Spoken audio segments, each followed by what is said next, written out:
Okay, when we left off last lecture in our quest to understand the greater Middle East, I was bringing up homogeneous trait number 4 that we could apply across the region as a whole, and that number 4 factor was that most of the Middle East is a hotbed of conflict. And I pointed out how some folks from the Middle East maybe take offense to that and say, hey, every region has conflict, and I would counter and say, yes, that's true, but none quite like the Middle East, that you have so many types of conflict, so widespread across such a vast area, ones that have historically happened but are also ongoing. And the types of conflicts I just kind of referenced to is you've had states attack other states in the Middle East recently. You've had foreign powers attack states in the Middle East recently. You've had uprisings and political dictators be overthrown in the Middle East recently. You have ideological battles and territorial battles and perhaps religious battles that are happening across different parts of the Middle East. And you have insurgents like Al-Qaeda and other groups that are throwing gas on the fire in lots of places.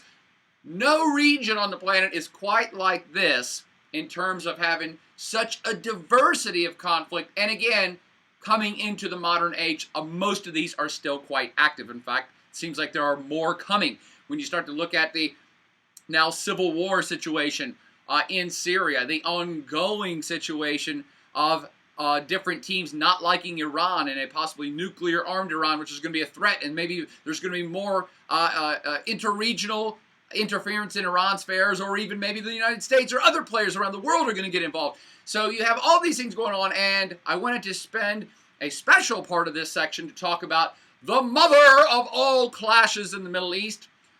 That would be the Israeli-Palestinian conflict. Now, it's just one of many that I've referenced. However, many people across the Middle East, maybe in Israel as well, and many people in the world would say, you know, this one particular conflict, this Israeli-Palestinian clash, is really the core of so many of the other clashes that are going on across the Middle East, and it does divide the world in many ways as well. We have the U.S. And Israel and U.S.'s allies and Israel's allies on one team, and then the Palestinians and their world allies on another team. And of course, this is cropping up in current events. We've had the recent UN vote to partially recognize Palestine. So this is a major regional issue that actually is a major world issue, which is why we're going to talk about it in some detail. So let's get to it. I'm going to try to shoot for an hour here. Good luck, I'm sure, because this is a very complicated affair,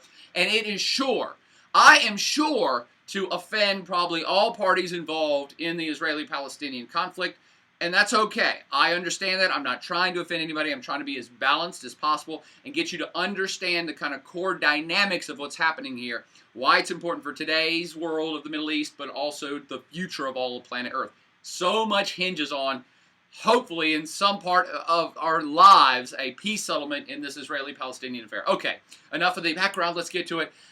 Have you ever actually just thought about it? Why do we have a 100% Jewish state, although it's not even 100%, but it's close, a Jewish state in the middle, dead center in the middle of the Middle East, which is mostly, if not 100% in some states, Islamic? Have you ever thought about how that happened? If a space alien came down here and just plopped down no history, he'd say, well, this seems bizarre. Why is there this anomaly right here in the middle of what is a very well-defined Islamic part of planet Earth? Oh, well, I'm glad you asked. This is something that maybe you heard reference to in Vacation Bible School, and maybe you had some smart high school teachers that taught you a little bit about this, maybe some smart college teachers who took a course that explained this.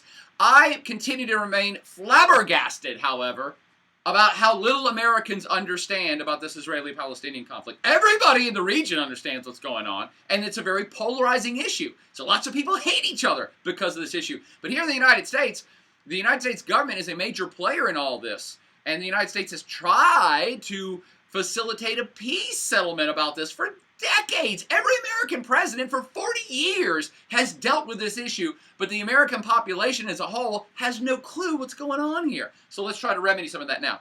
How did this Jewish state get in the middle of a Islamic region, the region where Islam was born and then spread out from?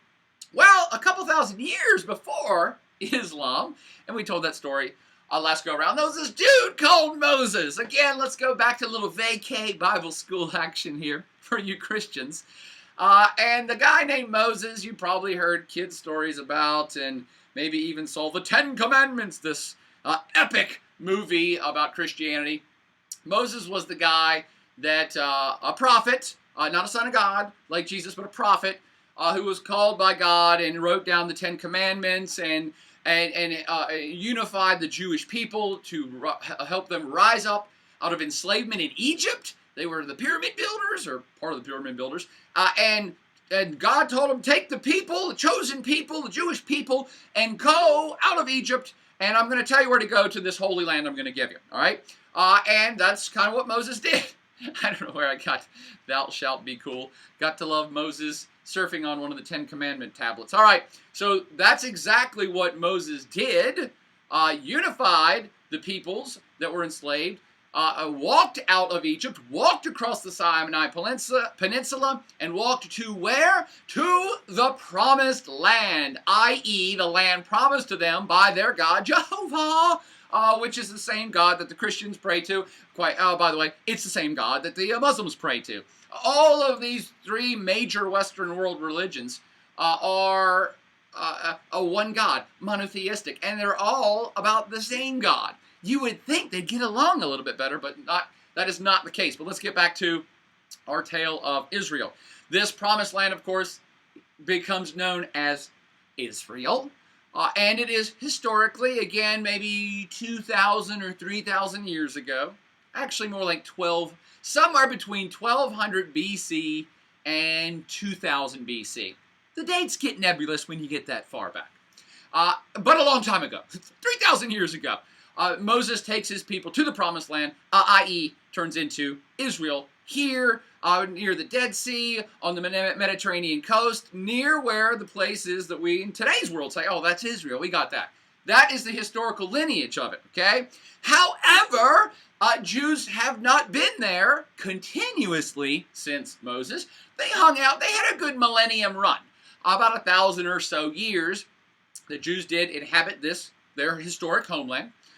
But then many empires rise and fall. The Jews, for their part, never had a huge empire. They were quite satisfied with their promised land. And there was kingdoms within this promised land that sometimes divided and sometimes unified. We're not going to get into that history. The history I do want you to know, though, is at some point, some folks come in to kick the Jews out of their promised land, and those people are the Romans. Yes, this is a historically accurate pick. Not. It was the Roman Empire that rose up about 100, 200 BC and was in their heyday to about 1 or 200 AD.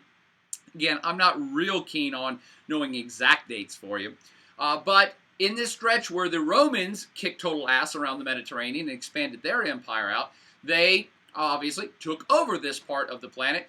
And even though the Jews had in times past been taken over or absorbed by bigger empires, it's only the Romans that kind of have this fetish. And the fetish I'm speaking of is that the Romans would say, hey, dudes, everyone in our empire, you have to pray to our king. That is, our Caesar. He's kind of a god. So you have to displace your other gods and say that Caesar is the god, he's the man. Now, I guess most people are like, yeah, whatever. Even in today's world, people said, hey, we got a gun to your head. You must say that this house plant is God. People mostly would be like, yeah, whatever. I don't care. I'm going about my life. But the Jews are pretty steadfast in their resolution to their monotheistic principles.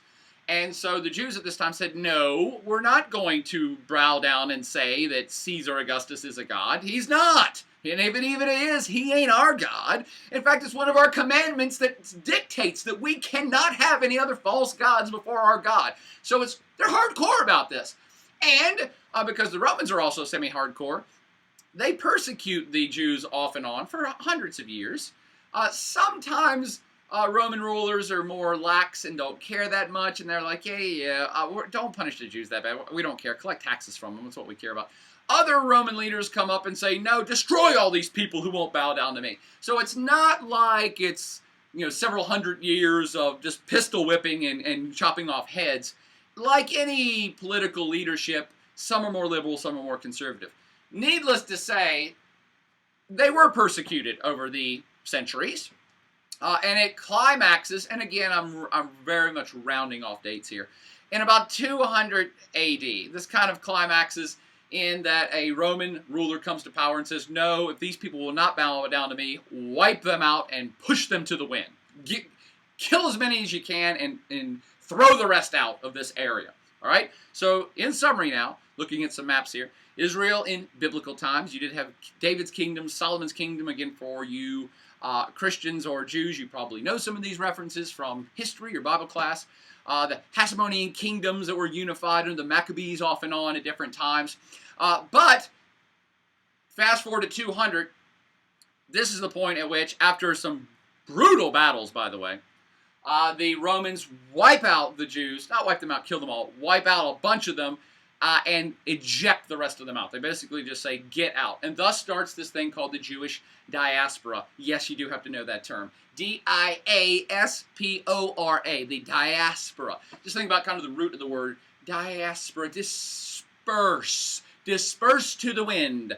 And they're ejected out in the 1st century AD of their historic homeland that Jehovah had given them 1,000+ years earlier. And that thus starts the kind of classic identifiable movement of Jews all across the planet. Really, anywhere in the world you go, I think just about anywhere in the world you go, you can find communities of Jews. Now, you can say this about lots of religions in today's world, but the Jews have been doing it for a couple thousand years, mostly based on this historic incident.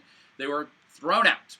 And so they had to reestablish their communities in Europe, in Africa, in other parts of the Middle East, even in Iran, in India. So you can find Jewish communities in lots of different places, just not in the classic historic homeland that they called Israel. Got it? Okay. Well, how did they get back then? Because now I've told you, oh, wait a minute, there's Jews in Israel today. There was Jews in Israel 2,000 years ago, so what's the big deal? There's just Jews in Israel. No, because they were absent for a millennium and a half or more. And in that interim, now we're revisiting history that we talked about last lecture. After the Romans, again, let me stress again, the Romans are the ones that kicked the Jews out of Israel. There were no such thing as Muslims yet. In 200 AD, the religion hadn't been founded yet. That wasn't until 500 or 600. Remember those dates from last lecture? So in the interim of the Jewish absence from their historic homeland, you had the birth of Islam, 570, 600, 630. The growth of the Arab Islamic Empire from about 600, 700 up to 1,000, 1100 AD.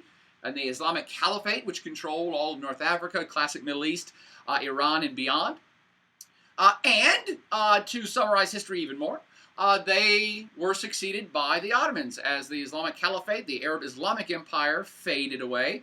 They were replaced by those Turks that came in, migrated from Central Asia, migrated to what's now Turkey, and themselves built a power core and an empire, which they then absorbed all of the classic Middle Eastern areas, including Israel, and parts of North Africa, and the remnants of the Arab Islamic Empire that had preceded them. This all makes sense so far? Okay, but here's the deal. The Ottoman Empire ain't around no more either, because the Ottoman Empire got its ass handed to it in World War I. And we'll talk about this in more detail when we talk about Turkey proper. But the Ottoman Turks sided up with the Germans in World War I. Bad move. It always seems like a good move to side up with the Germans early on, but in the long run, usually a bad move in world wars. And as a result of siding up with the Germans and losing World War I, the European powers that won World War I pretty much ripped apart the Ottoman Empire. The Ottoman Empire goes away. But they do it in a very particular way that I want you to know. The Europeans are famous for going out and exploring other parts of the planet, right? And taking them over. So the Britons went to India and took it over. It became British India. All the European powers, or I should say the Brits and the French and the Spanish, come to the New World and they take it over and have their New World colonies. In this part of the world, this is late in the game. Now we're talking the 20th century. So at the end of World War I, it wasn't that the European powers moved in and took over the Middle East and took it physically from the Ottoman Empire and made Egypt into a British colony. They did it a different way. It's important for our story of Israel, by the way. The way they did it is shown on this map. It's something called the mandate system.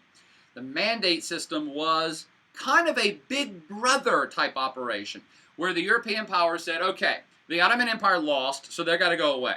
We're going to divide them up into sections that we, the victorious powers, will oversee. But, we're not trying to be imperialist pigs.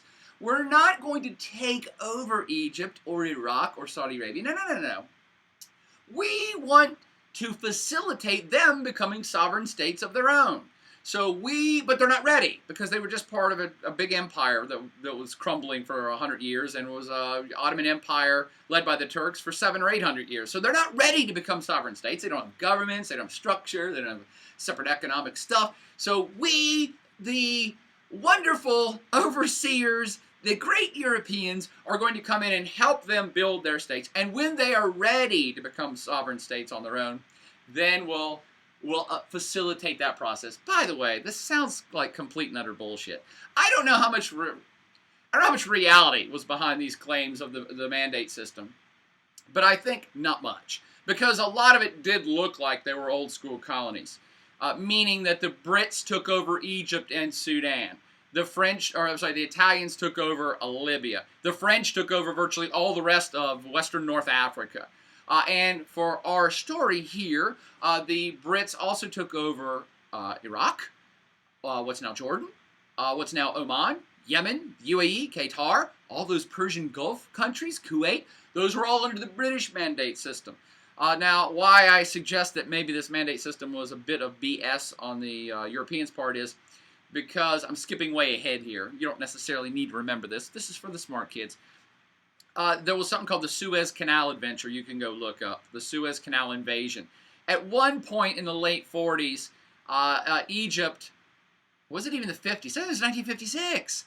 1956, the Egyptians nationalized the Suez Canal. They said, hey, yeah, the Brits built this, but when the Brits used to kind of control this, but they're gone now, so we're going to take over control of this canal.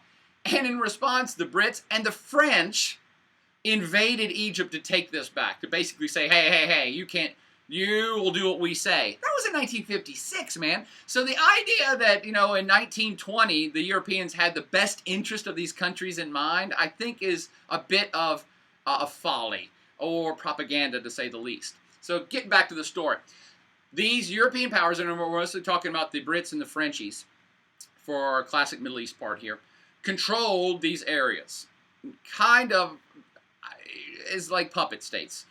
The French, by the way, had control of Syria. Whew, they set the stage for some fun that we're living through right now. So you're starting to see how the Europeans get their hands in here and how the outside world from as early as 100 years ago started to play a role in shaping the way that this region was going to go. And it's been a bad 100 years for the Middle East too.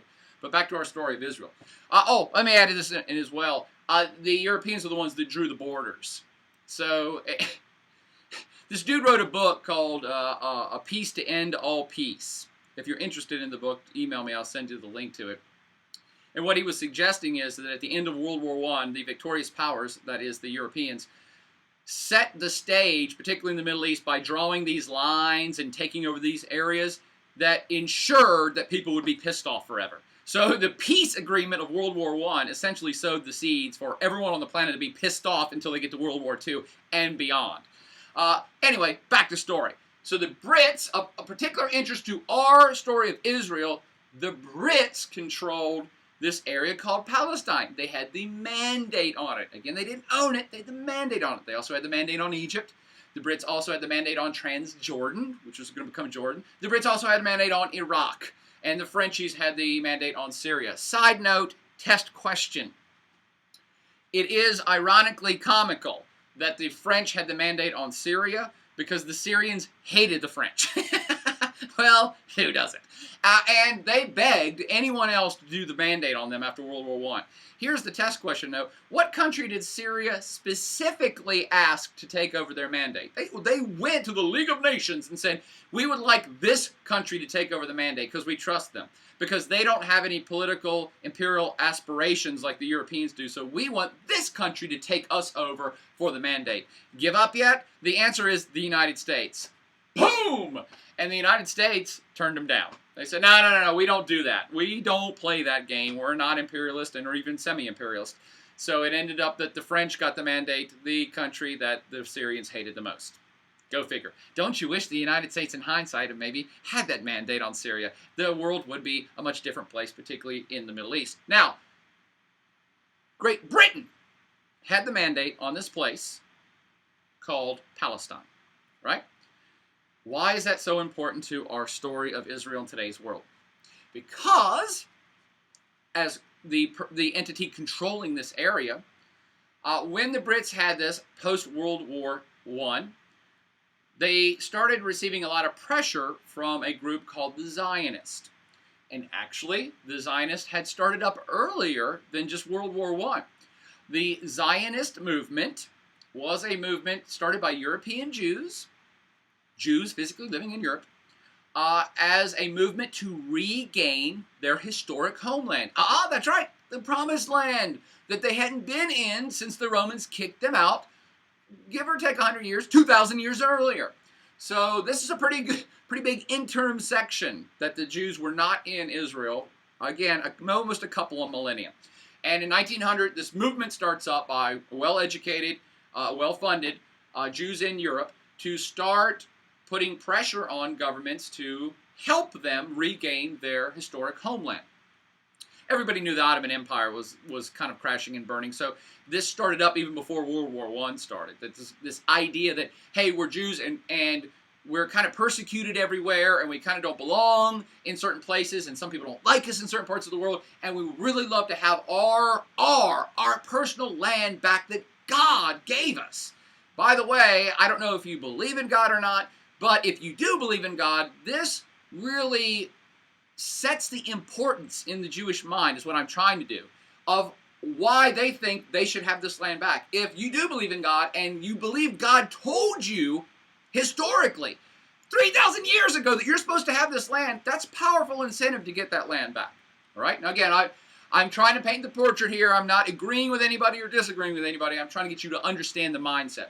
And this Zionist movement from 1900 to 1947 was this move to get their homeland back. And it started as early as the 1900s, that people started to physically move back to Israel, while it was this area called Palestine. And again, in this interim that the Jews weren't there, other people settled there. Other people that for 1,000 years were Arab people, who got to be known as Palestinian Arab people, who were, of course, of religious connotations, Islamic Arab Palestinian people in Palestine. And in 1900, the move of Jews from Europe started to trickle back of people saying, I have a calling to go back to the motherland, let's move. And in 1900, I'm assuming it was something like 99% Palestinian Arab Islamic folks, and maybe 1% Jews. But that percentage, that ratio is going to shift the entire century, starting right now, as more and more Jews, slowly at first, start to move back to Palestine. Commenced slowly. However, as you well know, World War II is going to break out, and this horrific thing called the Holocaust, in which 5 to 6 million Jews were killed by the Nazis. And most of them had all their property confiscated, and World War II itself made all of Europe into a gigantic war zone where people are dying everywhere, not just Jews, but of course the Holocaust was intentionally trying to kill all the Jews in a genocide. So all of this stuff happening in Europe accelerated this Zionist move, or the Zionist program.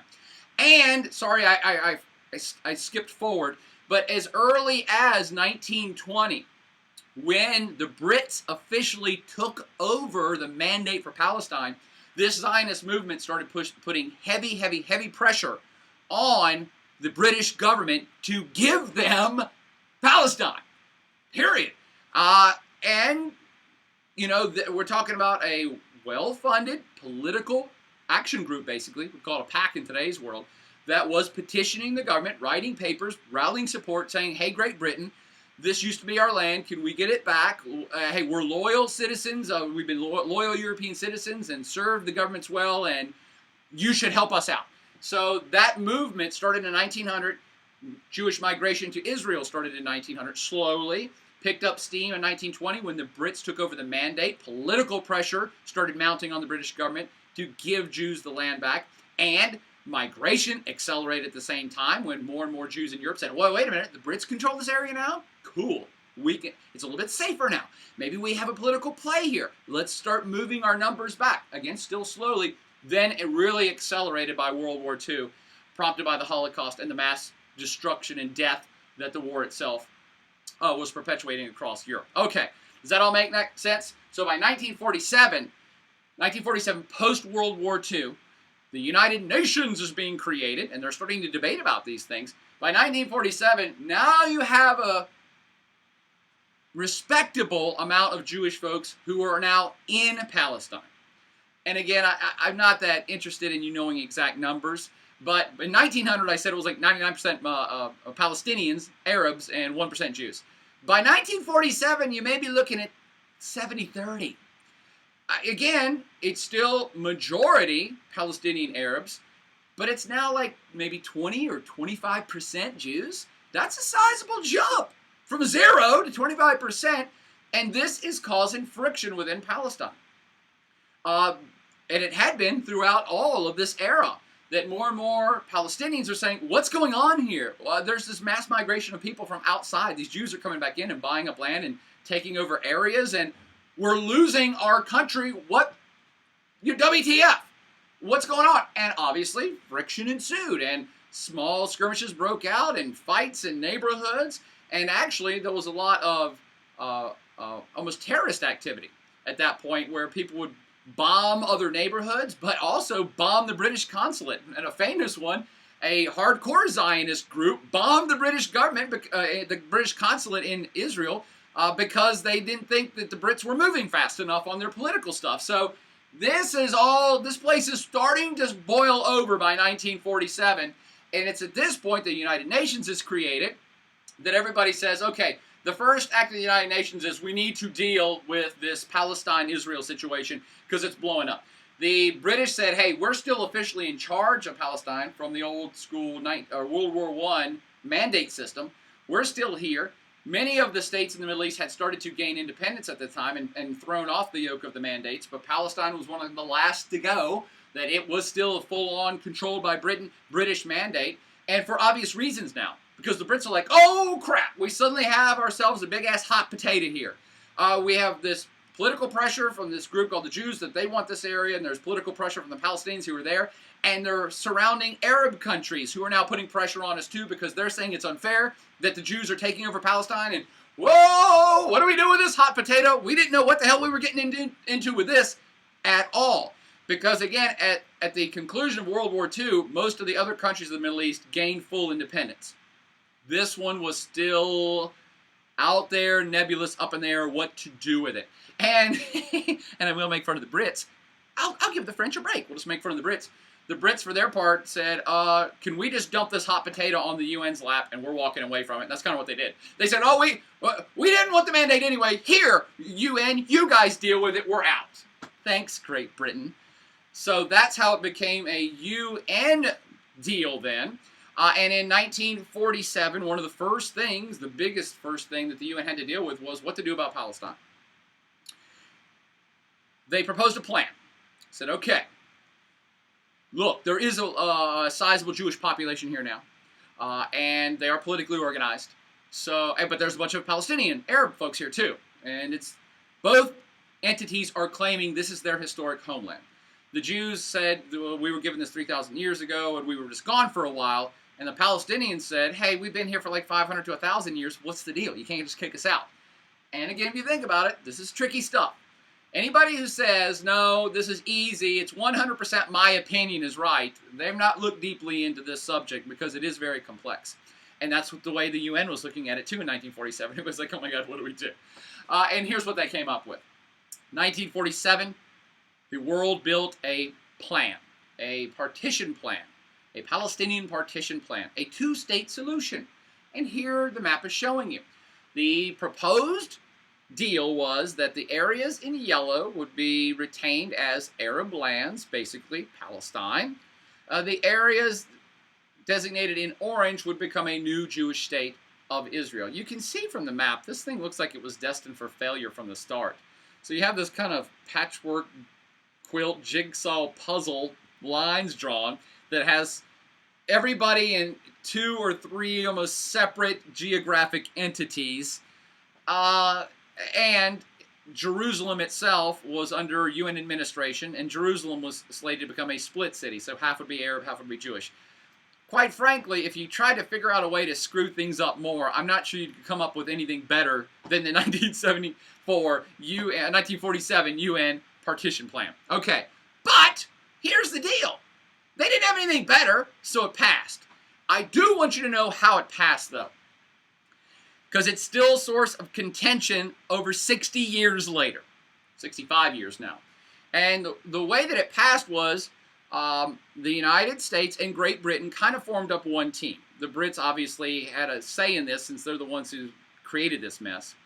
And the U.S. and Great Britain and most of their allies from World War II supported this plan, supported the creation of the state of Israel, even with this, but they said, hey, but it's kind of fair because there's still Arab parts for the Palestinians.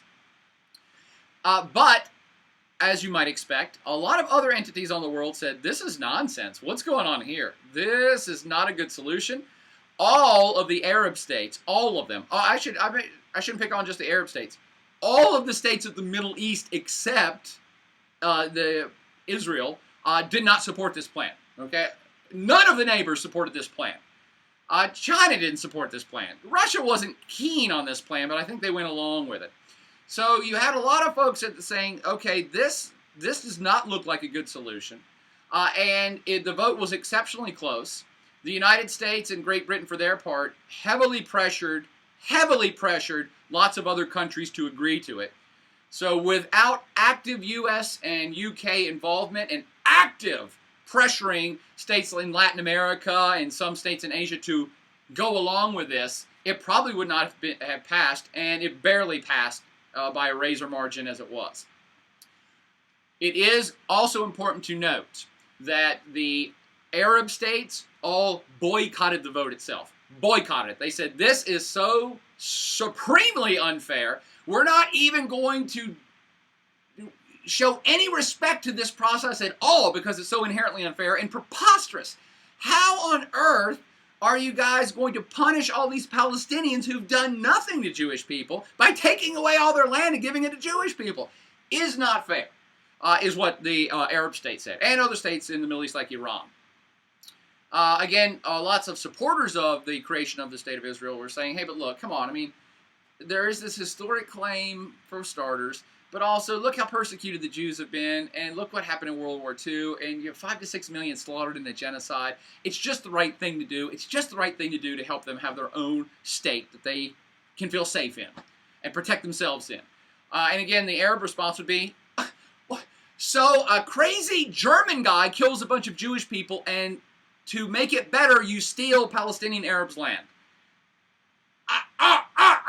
Again, this is not my personal opinion. I want you to understand both sides of this argument and why all Arab states completely boycotted the vote, said we want to have nothing to do with this, and the plan squeaked by. This is why. You think this is just history, friends? This is why that in today's world, we look at today's world and say, okay, who supports Israel? Kind of the people that did 5 years ago when they passed this, and who are the people that are angry? Pretty much the same people that were angry 65 years ago when they passed this plan, and that's part of the friction between these places. Most of the Arab states, most states in the Middle East have still not even recognized the right of Israel to exist, a theme that I'll come back to momentarily. All right, so they did pass, squeaked by.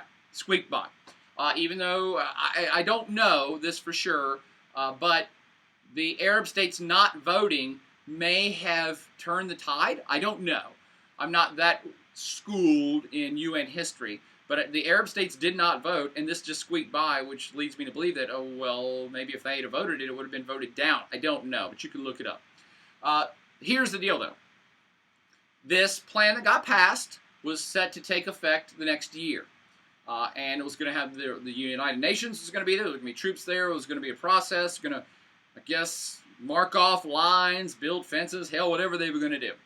And everybody knew it. Okay, we got about a year till this happens, and then the UN will pull out after that. However, just before this plan was supposed to actually take effect, unilaterally, Israel declared independence. Just said, we don't care about the partition plan. We declare independence. And 1 millisecond later, the United States said, we recognize your sovereignty. And 1 second after that, Great Britain said, we recognize your sovereignty. And all of the states that had already voted for this recognized the state of Israel's right to exist and recognized their sovereignty. Again, it wasn't gone through the UN. This is just full on, we're doing this. And 10 seconds after that, all surrounding Arab countries attacked the newly declared sovereign state of Israel.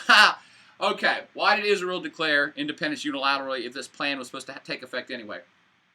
Because everybody saw the writing on the wall. The Arab states were so unhappy about this, plans were being made and troops were being moved to crush this state before it even fully came into existence. Just the way it is. Sorry to my Arab friends if it sounds harsh, but everybody knew, including Israel, including the United States. Everybody knew what was going on. And so basically the Israelites just kind of proactively said, well, let's just get the game on then. There's no sense waiting for the shoe to drop and being unprepared for this attack. Let's just do it. We know the countries that have our back, and they'll come to our aid if need be to preserve our state. And that's kind of the way it went down. All surrounding countries attacked. Israel defended itself very well, quite frankly, with some assistance from the outside, not military or troops, but Israel already had relations with the United States, the UK, European powers. So they had plenty of guns and money and stuff like that, and a sizable and decent fighting force, and they did repel all borders, so to speak. Here are the repercussions of this initial 1947-1948 war. There wasn't an official peace treaty until 1949. That's not that important. I just want you to know about this conflict as it broke out in 1948. Major repercussions. Check out this map. UN Partition Plan for Palestine. This is the original partition plan that I just showed you a couple slides back. So it's an Arab state and a Jewish state. Okay? Watch what happens now. After this war that Israel won, here's where the armistice line was. In essence, here's where the fighting stopped and who controlled what. Wow. I think now you're starting to see, oh, looks like Israel definitely won and gained a lot in the process, and indeed they did. Here are the repercussions I want you to know from the original 1948-1949 Arab-Israeli war. We do call that an Arab-Israeli war. In today's world, we kind of refer to the Israeli-Palestinian conflict. I don't mean to be tricking you or anything, but for decades, this was an Arab world versus Israel situation. It's really not that anymore. Now it's kind of a Palestinians versus Israel situation. Do you understand the difference there? Okay, if not, we'll talk about it in class, but let's get back to the repercussions of this huge war. By the way, it's not that huge. It was pretty quick, but there are major repercussions that are being felt to this day. When this war broke out, almost a million Palestinian refugees hauled ass out of this area. It was a war zone, okay? And no one knew where the borders were going to lie and if there'd be, some sort of retaliatory attacks, and if you ended up in Jewish land, if you had any rights when this war was over. So 750,000 Palestinian refugees hauled ass out of Palestine/Israel. Many went to the West Bank, some to the Gaza Strip, many to surrounding countries. Hundreds of thousands of refugees in Jordan, Lebanon, Syria, and Egypt. Some of them are there to this day. There are Palestinian refugee camps in Jordan and Lebanon that have been there since 1948. That's right. Since 1948, there have been camps, walled-off camps in these other countries. There Palestinians are. There are now people in these Palestinian refugee camps, and these are in Egypt, Jordan, and Lebanon, that have never been to Palestine, that are third generation. They've never, it's been 60 years. They've had grandkids in these refugee camps. They still have no official status. The surrounding countries have not absorbed them. They don't let them become Jordanian citizens, actually, or Kuwaiti citizens, or Egyptian citizens. They're like, nope, you're Palestinians. Everybody's hope is that sooner or later, when this war is finished and a state of Palestine is created, that they now, millions of Palestinian refugees are all going to move back home to the West Bank, to Palestine. I don't know that that's possible or probable, but that's why there are still officially Palestinian refugees all over the place. But it started with 750,000 Palestinian refugees leaving the area. 10,000 Jewish refugees had to depart the areas that they were in and move to the right side.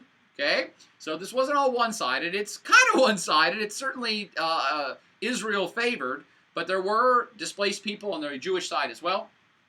More importantly, at the end of this, Jordan ended up controlling the West Bank. Okay? And this is a piece of what's left of Palestine that Jordan was officially in control of. Egypt was officially in control of the Gaza Strip, right? And Israel assumed control of about 60% of what was supposed to be Palestinian land from that original 1947 UN agreement. Does that all make sense now? You see the size of Israel jumped up by 60% through the process of this war and where the armistice lines were drawn. This is the state of Israel that you recognize in today's world, and the West Bank and Gaza Strip, if you know those political entities. But this is where it came from. This is how it started. Right from the inception, this place was born of conflict, and it's continuing to this day. Because the final repercussion of this initial war was that pretty much everyone was really pissed off, which set the stage for the next major war I want you to know about, the 6 Days War of 1967. I wonder why they call it the 6 Days War. Yeah, because it lasted 6 days. That's why. And as I've said, after the initial Arab-Israeli conflict, pretty much all the Arab people are very unhappy. The Palestinians, of course, are very unhappy because they've lost a lot of their land, their direct territory, maybe their possessions. And they're in now their smaller areas called West Bank and Gaza Strip, which are a fraction of what they were supposed to get. But also the surrounding Arab countries are pissed off, because they're embarrassed, because they got beat by this fledgling country, with help from the outside world, but not as much as you'd think. So everybody's disgruntled, unhappy, and that sets the stage for another round of this. Multiple Arab countries attacking Israel again in the 6 Days War of 1976. I'm sorry, 1967. Keep inverting things today, okay?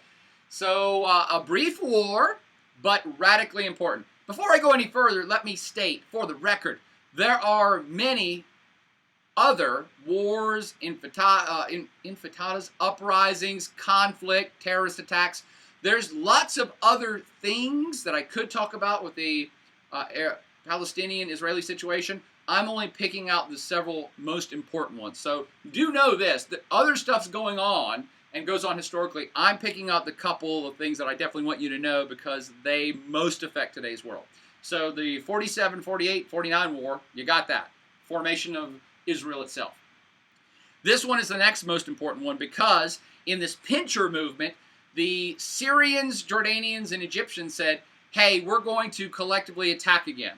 And we're going to try, our armies are ramped up more. There was a sense of Arab nationalism and pride, and people were fired up, and they said, hey, let's recover from this embarrassing fight we lost in 47 and get back up and attack Israel again. Mostly Syria and Egypt pinching from either side. And in this very brief war, they made initial gains. They did pretty good. The Arabs did.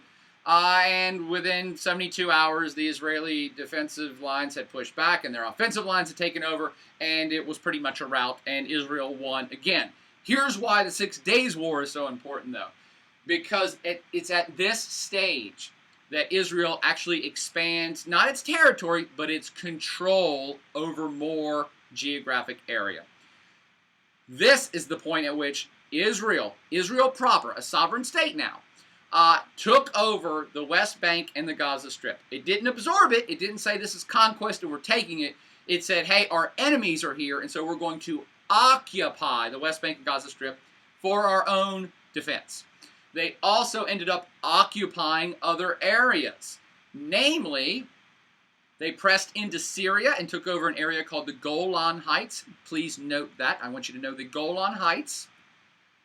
And in the biggest route and the biggest offensive thing to Egypt, the Israelis turned around and wiped out Egyptian military on the Sinai Peninsula, a classic area that belonged to Egypt since the Pharaoh's times, all right?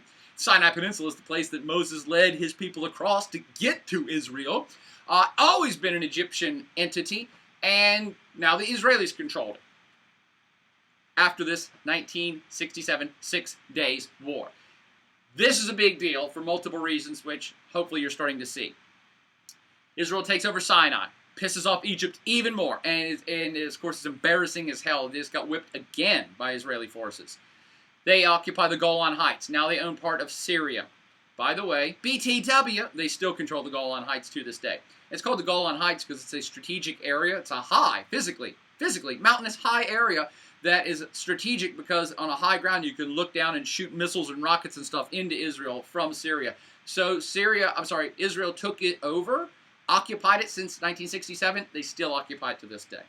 Other repercussions, Israel now fully occupies and controls Palestine. That is the West Bank and the Gaza Strip, the two geographic entities that were left over from the 1948 war that are going to eventually be Palestine, we all think, maybe someday. And, of course, this now sets the stage for everybody being so pissed off that they're going to want to fight some more in the future. And the last war, I'm just going to reference it, not explain it, was the 1973 Yom Kippur War. I'm not going to reference it because no territory shifted hands during this war, but it was yet again another Arab country's attack. Israel defends itself, and it's important because you can ask your parents or your grandparents if they remember the 1970s oil embargo. That is, Arab countries stopped selling oil to the United States because they were so pissed off about this war. And the reason that Arab countries were so pissed off is that the United States did lend Israel some material support during the Yom Kippur War. The United States was strong allies with Israel from the get-go, increasingly stronger allies as the years progressed. And so when this war happened, the United States did send in some military, I think. I think they sent in some guns, maybe some rockets. I think the U.S. played a little bit more of an active role in helping Israel, and that infuriated all the Arab states. And the Arab states were the core of OPEC, and so the OPEC leaders got together and said, we're going to embargo oil against the U.S. and Western allies who are supporting Israel. We're not going to sell them oil anymore. And oil prices went up by like 4 or 5 or 10 times the price in like a week.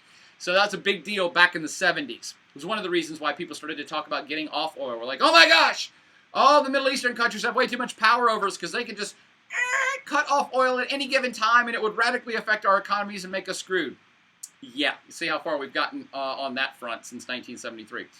Anywho, now you see the situation, how we got this this Israeli Jewish state in what was formerly Arab Palestinian land in the Middle East, which is largely around this area, Arab and Islamic.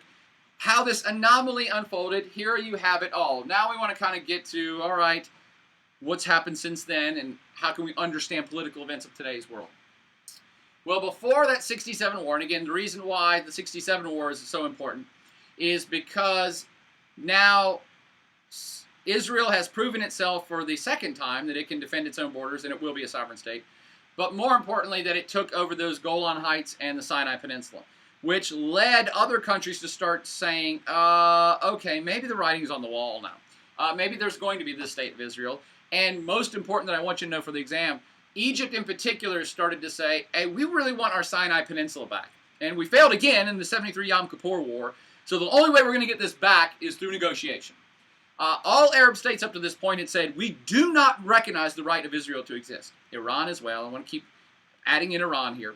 All the neighbors of Israel did not even recognize them yet. They said, no, we didn't vote for on that resolution at the UN. We think it's unfair. We refuse to even recognize that they exist. Most still don't to this day. But it's at this juncture in the early 70s now that Egypt in particular says, we're never going to get back to Sinai unless we play political ball with these guys. So you had a kind of more liberal leader come in charge of Egypt.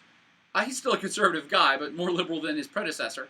And he said, all right, the United States was facilitating peace talks with Jimmy Carter was the president then, and he was trying to say, hey, let's settle this Arab-Palestinian thing once and for all because we're friends with all of you. The United States is actually friends with Egypt and friends with Israel and friends with Jordan and friends with Saudi Arabia. So the U.S. is like, dude, we actually like everybody here. Can you guys stop fighting? So the U.S. has always kind of been the leader in attempting this peace process.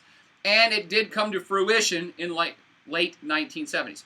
In 1979, because Egypt wanted the Sinai Peninsula back, I'm being completely honest and open with you should know this. Because they wanted the Sinai Peninsula back, and it seemed increasingly like Israel was a real state that they could not defeat, they said, okay, fine. We're going to recognize the right of Israel to exist if we get our land back. Ha ha ha! Land for peace deal. By the way, Syria was on board to do something like this just in the last 5 or 6 years. Syria started to talk seriously about, hey, we might recognize Israel as well if we get our Golan Heights back. But now, you know, Syria's devolved into chaos and civil war, so we'll deal with that another day. So a land for peace deals. Egypt fully recognized the right of Israel to exist in 1979. Jordan did it a decade and a half later, in 1994. There was no real land for peace deal with Jordan, but Jordan had been overseeing the West Bank and kind of wanted to get out of there and was a U.S. ally, so they were pretty much like, okay, we'll recognize too if everybody be chill. I do want you to know that I do not believe that any other Arab states have recognized. Lebanon recognizes Turkey. I'm sorry, Lebanon recognizes Israel. I believe Turkey recognizes Israel, but none of the other surrounding states do, besides Jordan and Egypt. So Saudi Arabia doesn't, even though they're big U.S. buddies. Iran definitely doesn't, and you know that the Iranian leaders may or may not have called for the destruction of Israel at multiple points in the last 5 years. So there's still lots of latent sentiment, unhappy sentiment around other Arab states and among regular Arab people on the street and Persians in Iran who say this is totally unfair and Israel should not exist, or we should at least have a state of Palestine, because Palestine is still up in the air and it's still occupied by Israeli forces, and that's kind of where we're getting to in today's world. They are referred to as the occupied territories. That's not me making fun of Israel. I'm not defaming Israel. They are referred to by everybody as the occupied territories, and that is the West Bank and the Gaza Strip are still fully occupied by Israel. And the Golan Heights are still occupied and pretty much controlled by Israel up in Syria. Now again, to stick up for Israel for a minute, Israel has never claimed that they're going to take over and or absorb these areas.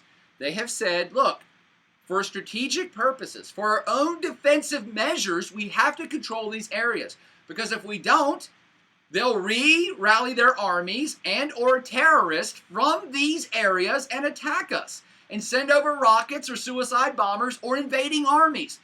And, again, this is going to now piss off my Arab friends, Israel has a bit of a point, because they can say, with only 1 or 2 exceptions, hey, look, we've never attacked anybody. Israel can say, we didn't start any of these wars. They can say that. It's pretty much true. I said there was an exception. Israel has done a couple things that are questionable, but the major wars that I've referred to were all initiated by surrounding Arab countries. And if you don't learn anything else from this lecture, do know this, that Israel's #1 foreign policy concern, their #1 concern that affects all decisions they make, is existential. And what I mean by that is, they're mostly worried about how they continue to exist. That's their main policy concern that affects everything they do. They say, okay, you know, in the United States we worry about trade or defense or offense or affecting world events or doing this or equal rights or democracy. Yeah, all that stuff's nice for Israel. But the one thing they worry about most all the time that they consider before they make any decisions is existential. How does this affect our existence? Our existence, right? And if you understand that, you will understand Israeli politics a little bit better, because there's no single answer to that. How does Israel maintain its existence? Well, they have a diversity of opinions on that. Some politicians are more hawkish and conservative, and they say we should have a strong military and retroactively attack people who are going to attack us. To attack them first, instead of waiting for us to be attacked. There are more liberal Israeli politicians who say we should make peace. We should have the two-state deal. We should recognize Palestine and get this over with. And you have the opinions ranging in between. So it's not clear-cut on any one side. There is no real 100% wrong. There is no real 100% right. This is an extraordinarily complicated situation that everybody wants to kind of exist through. Israel and the Palestinians and the surrounding countries. Is this starting to make a little more sense? That's why Israel occupies these areas. They feel it would be an existential threat to them if they did not. It's why they continue to occupy Golan Heights. And I haven't even referenced this because I've been trying to keep this simple.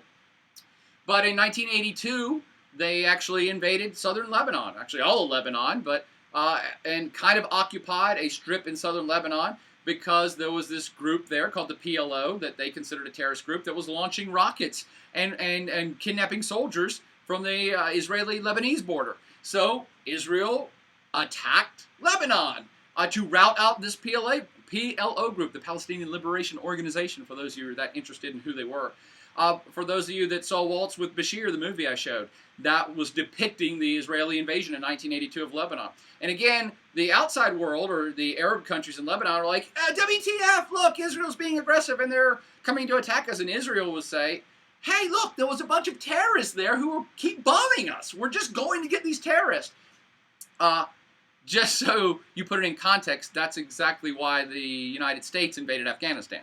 The United States invaded Afghanistan to get al-Qaeda, not to take over Afghanistan. And Israel would make that same claim. Again, I'm not defending anyone. I want you to understand the policy and the issues and why these entities have done what they've done over time. So you have Gaza Strip, West Bank, Golan Heights in Syria, and terrorists in southern Lebanon that all serve to make Israel worried about its existence, which is why it occupies and or invades these areas over the course of the last 50 years.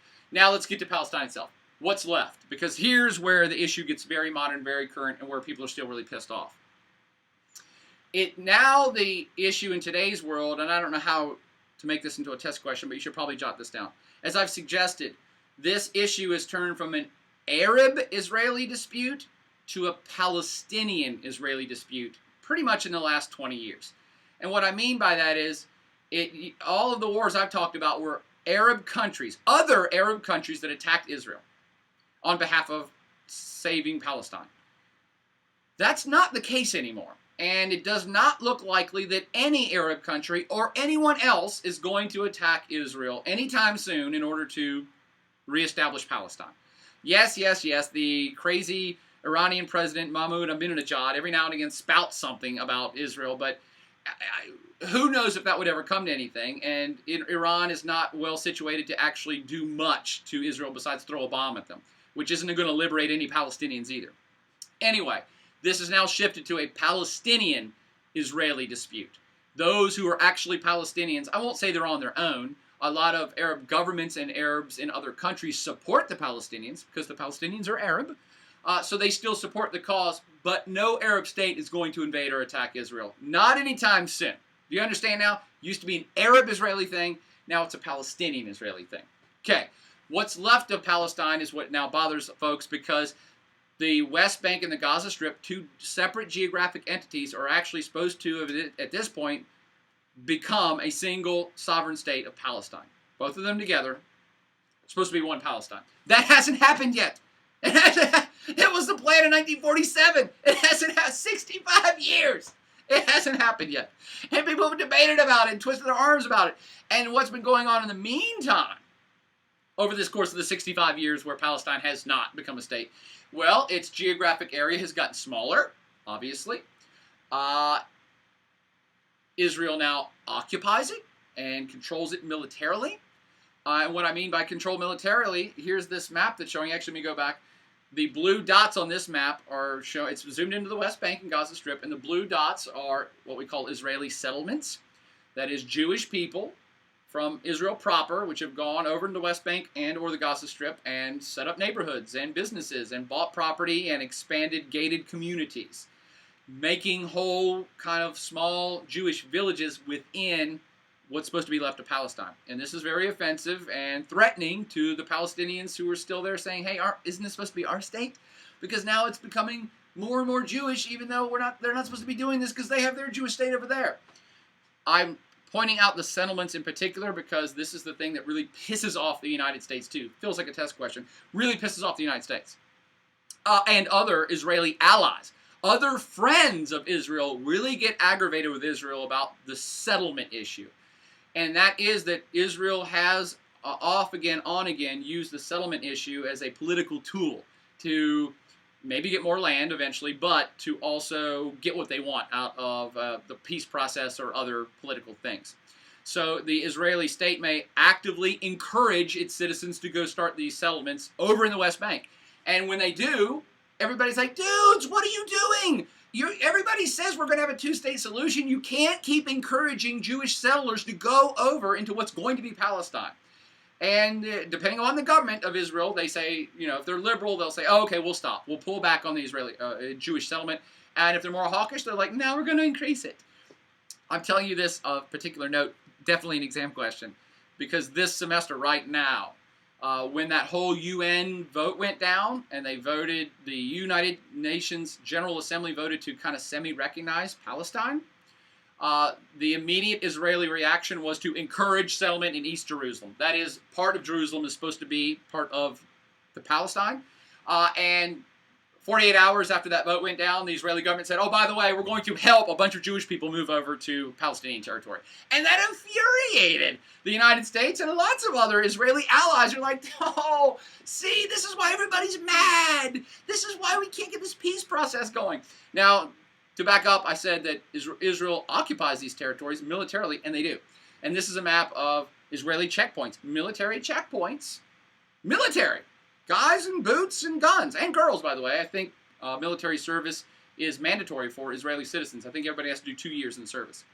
So, military checkpoints control major arteries. And anytime you control the major arteries of roads and infrastructure, you kind of control the economy, and you control what flows in and out of the state and what flows in and around the state. So Israel saying they occupy it isn't merely like, oh, they built a big fence around it. No. It's truly they do kind of control this area. Israel would say we're controlling it for our own security. The Palestinians and their allies would say, no, they're controlling it because they want to take it over and absorb it. I can't tell you who's right because I don't know who's right, because I don't know who's telling the truth, who's politics, or they're just doing politics where they're saying this and they mean something else, or they actually want this territory but they're doing this for political gain. I can't tell you that, and it changes for the politicians and the people in charge. So you have to decide that for yourself. But this is the occupied territory. A side note, the Gaza Strip was also occupied, and I think about 7 years ago, Israel pulled out in a period where things were getting better and the two-state solution looked like it was going forward. That is, that Israel was going to finally recognize Palestine, and all the UN would officially recognize Palestine, and therefore the Jewish settlers and the Jewish troops, Israeli troops, would have to pull out. If it's a sovereign state, then Israel will have to pull out. It looked like that was going forward because they did kind of a test run on it in Gaza. Israel actually pulled out of Gaza. They actually went in and pulled out all the Jewish settlers that had settled in Gaza Strip and then pulled out the military. And so Gaza for a while kind of became self-sufficient, was actually more like a real free state. But, end of story, which is going to end badly, as they all do in this part of the world. This group called Hamas got in political power, and the militant wing of Hamas started throwing rockets across the border at Israel, and then Israel set up a blockade around Gaza Strip, a blockade which is in effect to this day. So they don't physically occupy the Gaza Strip anymore, but they kind of still control it because Israel controls everything that goes in and out of the place. Well, most things. Some things get in illegally anyway. Finally, I do want to reference that in the West Bank you do have diminishing territory that is controlled by the Palestinians themselves. And I know now I'm going to offend my Israeli friends, and that's okay. I got to tell things the way that I understand them. and then I want others to at least start to understand them. Part of the rage from the Palestinian side and their Arab allies and other non-Arab allies across the planet, like Russia and China and African states and Latin American states, is that when you look at Palestine, it really is kind of a fact that the Palestinians themselves are controlling less and less and less of even the West Bank.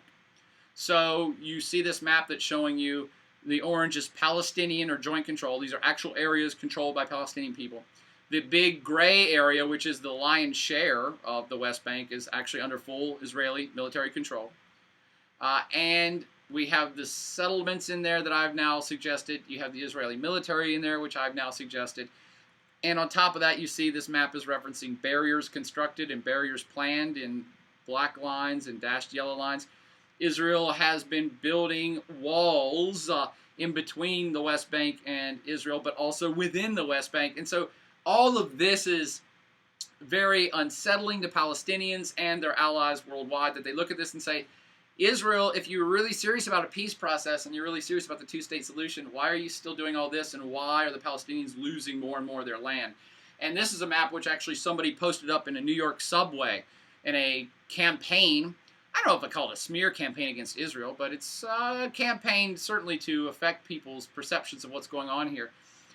And the map is true. So there's no kind of, oh, this is propaganda, this is anti-Israeli propaganda. It's like, no, this is geography, man. And this map is showing you a series of maps across time from 1946 up to the year 2000 of areas that were controlled by Jews/Israel and areas in green that were controlled by Palestinians. And you can kind of see the trend there. Again, take it any way you want to. I just want you to understand why Israel does these things for security and for existential purposes, and why Palestinians and their allies are extremely frustrated with all the things that Israel does. So again, I'm trying to present you a balanced equation here. I don't know that I am. I at least want you to know the major things that have been happening and are continuing to happening in today's world, like this. 1 year ago, almost exactly, the UN Security Council was meeting on a Palestinian bid. Our main man from Palestine, that's Mahmoud Abbas, you all know Abbas, there with Ban Ki-moon, a year ago said, you know what, I'm tired of this. This peace process has gone nowhere. For 65 years we've talked about this. I'm losing popularity. Everyone in Palestine is frustrated. The hell with it. The hell with Israel and the hell with the United States. I'm just going to go to the United Nations and ask if we can get recognition. That was a year ago. Of course, you know how it works because you've taken this class. You know that thing was doomed. There's no way it could get through the UN Permanent Security Council because the United States would veto it. The U.S. promised to veto it. The U.S. said, don't bother, it's going to be vetoed. And Mahmoud Abbas and the Palestinians said, we don't care. We're basically going to put forward this movement to embarrass you, to show how isolated you are, that only Israel and the United States and a handful of other allies are going to vote against this, and that the majority of the world wants to support it. Now, it actually didn't even come up for a vote until, they put this in last year, and it didn't come up to a vote until just a couple weeks ago. We referenced this in class. And the UN, by a wide margin, 138 to 41, I'm sorry, 138 to like 3, 41 abstained, voted to give some sort of observer state semi-recognition of Palestine, despite Israeli objections, despite the United States being furious about it. And increasingly, though, even countries that used to support Israel unquestionably, like France and Germany and the UK, even they were like, yeah, this has gone on long enough. And we're not trying to piss off Israel, but even Germany, which is the one who conducted the Holocaust, who feels really guilty about it, who has steadfastly stood by Israel for most things, even they have said, yeah, we can't do this anymore. We have to, you just got to look at the reality and say, hey, we have to recognize the state of Palestine. So I don't know that the Germans voted for it. They abstained from it, as did many European states. But I believe France supported recognition. For those of you that are wondering, why would the U.S. not support this two-state resolution? Because they do. This is what's tricky about it. I want you to know this. The U.S. supports the state of Palestine. The U.S. has no problem with the state of Palestine. But the U.S. is very strong allies with Israel, and Israel says, hey, look, we're not ready for that yet. And we think it has to be done on local terms. meaning that, and here's the argument that I want you to know for a test question. Both the United States and Israel say, hey, look, we both support a Palestinian state too, but not like this. We don't want it forced down our throat. It has to be basically on our terms for security reasons. And we think that the only lasting solution will be one that Palestinian leaders sit down with Israeli leaders, and just us and no one else, figures this out and irons it all out. That is the Israeli stance. That's the stance the United States approves. So don't think for a second that the United States actually doesn't want Palestine. They do. They just want it nicer, I guess. But as you've now seen, they are increasingly alone in the world in not recognizing Palestine outright. Make a little more sense now? What's the immediate future, particularly for the state of Israel? Because that's what this whole hour-long section is about, just Israel and Palestine. What's the immediate future? Well, because of the embargo of the Gaza Strip, of which lots of folks say there's too much pain and suffering, meaning essentially Israel has surrounded Gaza Strip and shut down trade.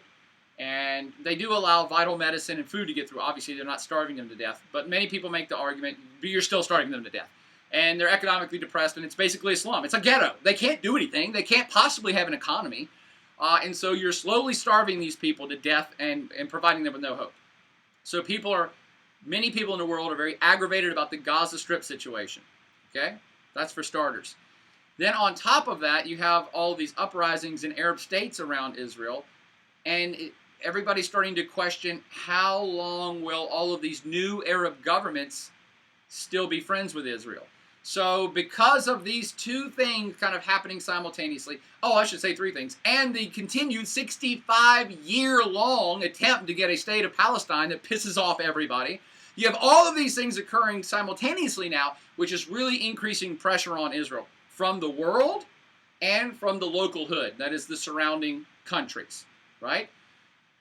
Particularly, they are becoming more isolated. I say they. Israel's becoming more isolated because countries that it used to be, I won't say great friends with, but allies with, like Egypt and Turkey, now don't like Israel so much.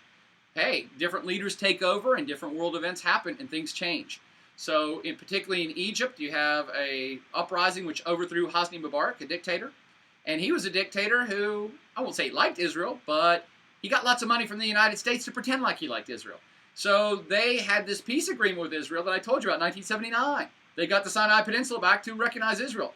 No one knows if that's going to hold now. They threw Hosni Mubarak out. They have a new government in there, a new government of Muslim Brotherhood folks, which no one knows how they're going to act or react. We don't know if the peace deal between Egypt and Israel will hold. But even on top of that, let's pretend it will.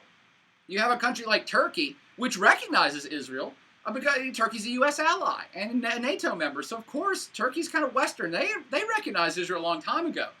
But they are very frustrated with the two-state process. Our main prime minister man, Recep Erdogan in Turkey, now openly hates the Israeli leadership, openly disses Israel, says that the campaign to isolate the Gaza Strip is tantamount to genocide. So you have this powerful Turkish leader who 10 years ago used to be friends with Israel and now is openly attacking them. Not attacking them like we're going to declare war, but openly dissing them in public. So Israel is becoming increasingly isolated in today's world, and I've already referenced this, increasingly worried about the effects of the Arab Spring. No one knows what the Muslim Brotherhood is going to do in Egypt. No one knows if a coup is going to happen in Jordan. A new government may happen there. Obviously, all hell's breaking loose on their other border up there with Syria. No one knows who's going to be able to who will take over Syria a year or 2 or 5 from now. What if it's jihadists that take over Syria? What do you think their attitude towards Israel is going to be? So this is a very stressing time for Israel, but for the whole Israeli-Palestinian situation, but particularly for Israel. Everything's very uncertain right now. Again, look at the dynamics of the geography here. Israel, 5 years ago, or still, Israel right now has peace agreements with Egypt and Jordan, its main borders, its main neighbors. Lebanon's got troubles of its own. Lebanon actually does recognize Israel as well. So it's kind of got that. Syria is a crapshoot, but Israel controls the Golan Heights. So even that border is okay. But they don't know what's going to happen in the future. This is very disconcerting for the Israelis.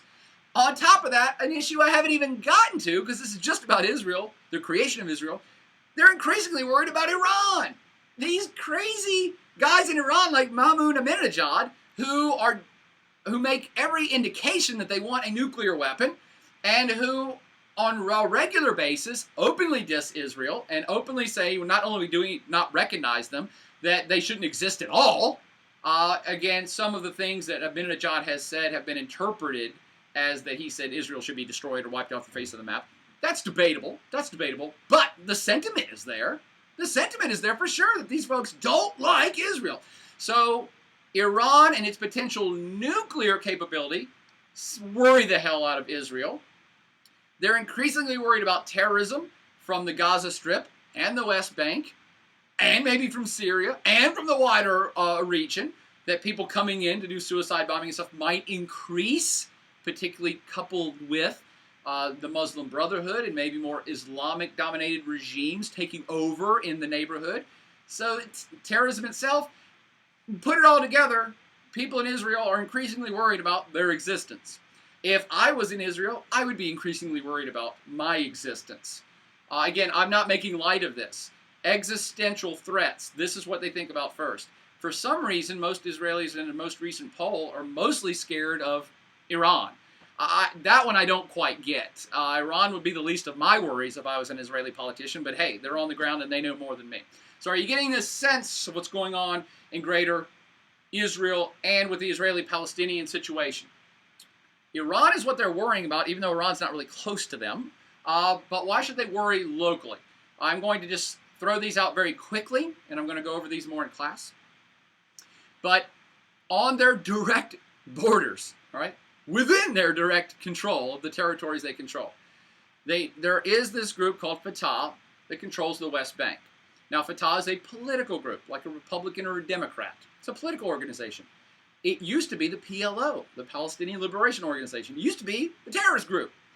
But they have since kind of recognized Israel, and they kind of are the legit government of Palestine, even though they only control the West Bank. So I've said a lot of things there. Let me reiterate, okay?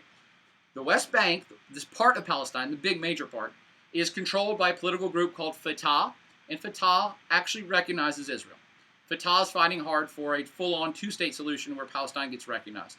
Mahmoud Abbas is the leader of Fatah. He is also the leader of Palestine. Okay? They're the main political group. Why should Israel be worried about them then? Because, as I pointed out, Mahmoud Abbas and his group are getting increasingly assertive. They are increasingly saying, we're going straight to the UN. We're tired of monkeying around. We don't care what the U.S. says. We don't care what Israel says. We want recognition, or we want some change. We want something, and we want it now. Don't think it's a coincidence they're asking for all this during this very uncertain time either. Okay? It's definitely a calculated political move. What else does Israel have to be worried about locally, though? They have to be worried by the Gaza Strip. Because the Gaza Strip is actually not controlled by Fatah. They're controlled by another political group called Hamas. Now, Hamas and Fatah are supposed to be political organizations, both working within a single Palestine. But Fatah and Hamas don't like each other much. It would be the equivalent of saying the Republicans and Democrats hate each other so much that they took over different parts of the country and they don't talk to each other. And that's kind of what you have here. So as if this situation wasn't complicated enough, now we have a division within Palestine itself, regardless of Israel. Why did Hamas tear away and take over control of Gaza Strip and doesn't like Fatah that much? Well, because Hamas is, it started as kind of a splinter organization that said, hey, we think Fatah is weak, we think they're politically corrupt, they haven't gotten anything done for 60 years, so we want to be more aggressive and do things our way and actually fight for a real Palestine. Hamas, you should know, is pretty anti-Israel, okay? It's a political group that controls the government of Gaza Strip, but it also has a extremist wing that's a terrorist group. So they do bomb stuff and they throw rockets over the border into Israel. That's what's problematic about it. That's why Israel has an embargo around them, to try to stop that. And Hamas, for its part, has said, no, we don't recognize Israel. And that's why they're isolated. And that's why Palestine's even government is kind of divided right now. Is this starting to make sense? Oh, but wait, the fun gets better. Because there's one other group that I know I've referenced in class, and that is this group called Hezbollah. Hezbollah is a Shiite group, Shia group, affiliated and funded by Shia Iran. That's a group of people within Lebanon, living in major cities in Lebanon, very well organized. It's a political party within Lebanon, but it also happens to be a political/terrorist group that also hates Israel and also launches stuff over the border into Israel off and on as well. Israel has gone to war within Lebanon 3 times, I believe, the last 2 times to try to get this Hezbollah group. Now are you starting to see why Israel's increasingly worried with all of these existential threats, with governments turning over, with even Fatah becoming more assertive, with uncertainty about the future of the governments of the Arab states around it, that maybe the Arab Spring is going to empower groups like Hezbollah or Hamas to do even more. So very uncertain time for Israel, but I know I've gone on too long as always. Let me round out with another round of what time to play Name That Muslim, Sunni, Shia, Arab or non-Arab, because there was a few that I didn't get to last lecture that I do want to get to now, and they'll be on the test. So just very briefly, just thinking about the Israeli-Palestinian situation I've now talked about for over an hour, and the people that play a part of it. Who is this guy? Yes, Prime Minister Recep Erdogan of Turkey. He is a Sunni Muslim and non-Arab, and now you know his attitude towards Israel. Used to be allies with them, openly dissing them now and putting pressure on Israel. How about this guy, President Bashar al-Assad of Syria? That's right, he's a Shiite, Alawite, friends with Iran, but he's Arab. And you know that he and his state, buddies with Iran, they've been the conduit that helps supply money and guns over to Hezbollah over in Lebanon. That other group that this guy leads, Hassan Nasrallah, who lives in Lebanon, leader of Hezbollah. He is a Shia, thus the tie over to Iran, and he's Arab. And he openly, along with the Hezbollah group, says, death to Israel. Yeah, starting to make sense now? Are these faces now starting to put the pieces into the puzzle, that you see the bigger picture of what's going on here? How about this dude then? Because I talked about Hosni Mubarak yesterday, or in the previous lecture, but of course he's gone. He was replaced by President Mohamed Morsi, the new president of Egypt, who's Sunni and Arab, and he also is of the political party called the Muslim Brotherhood.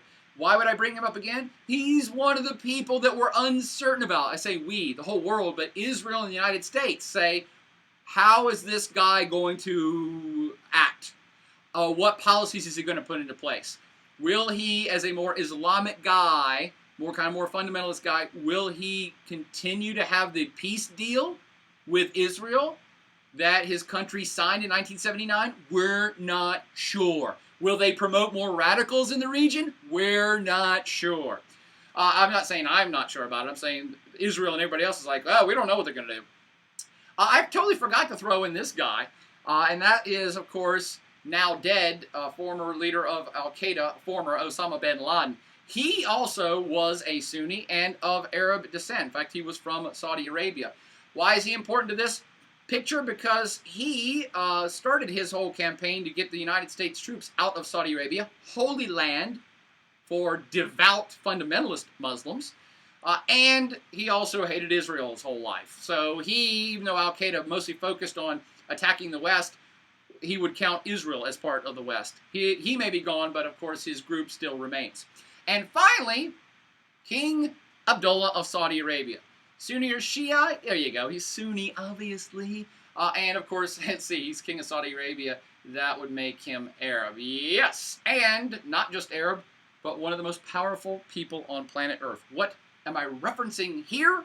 Well, King Abdullah, being in charge of one of the biggest oil producers on planet Earth, the largest exporter of oil daily on planet Earth, and also in charge of the 2 holiest cities for Islam, a world religion with 1.6 billion followers, who try to, at some point in their lives, come back to Saudi Arabia to visit the holy cities. He is a very powerful figure. And he really, it's kind of unspoken, but he's kind of the leader of Team Arab. And I'm pointing this out because now for the next lecture, I'm going to talk about the particular teams vying for influence and or outright control of parts of the Middle East, or the soul of the Middle East altogether, of which Team Arab plays figuratively in the equation. But that's all for now. We'll kick in with the teams next time and have another flash quiz.